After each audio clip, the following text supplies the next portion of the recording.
Hello लोगोफोर, दिनैनि बे गोदान मोनसे भिडिअनि गेजेरजों नोंथांमोनखौ गासैखौबो बरायहरबाय।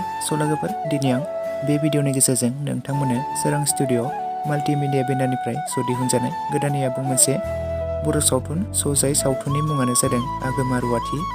बे आगोमा रुवाति मुंनि आबुं बर' सावथुनावनो गाहायै फाव खालामनायखौ नुनो मोन्दों दिनेश, अनसुमै बर', उत्तम निरिबिलि, कनकसा दशरथ आरो लोगोसे गोबां फाव खालामगिरिफ्रा बे सावथुनाव फावखौ खालामदों।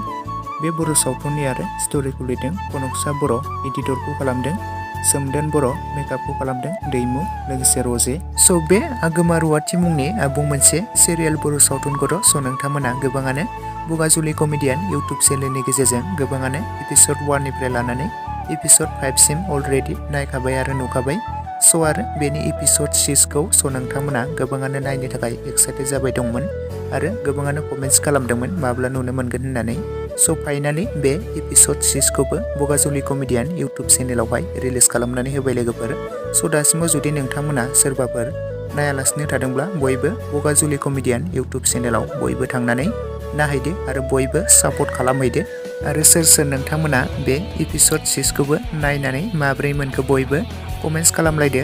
आरो बेनि एपिसड 7 खौ नोंथांमोना नायनो थाखाय एक्साइटेड नामा? नोंथांमोना जुदि बे एपिसड 7 खौबो नायनो थाखाय एक्साइटेडब्ला बयबो कमेन्ट्स खालामलायोब्लानो जाबाय। जेब्ला रिलिज खालामो अब्ला आं बिनि सायाव गोदानै मोनसे नोंथांमोननो आपडेटनि गेजेरजों फोरमायनानै होगोन। बे एपिसड 7 खौबो थाबैनो बे साननैसोनि गेजेरावनो रिलिज खालामनानै होगोन दे। नोंथांमोना नायनो थाखाय बयबो एक्साइटेड जादों नङासै? सोर नोंथांमोना एक्साइटेड बयबो कमेन्ट्स खालामलायदो। जेब्ला रिलिज खालामो अब्ला आं बिनि सायाव गोदानै मोनसे नोंथांमोननो आपडेटनि गेजेरजों फिन फोरमायनानै होबावगोन।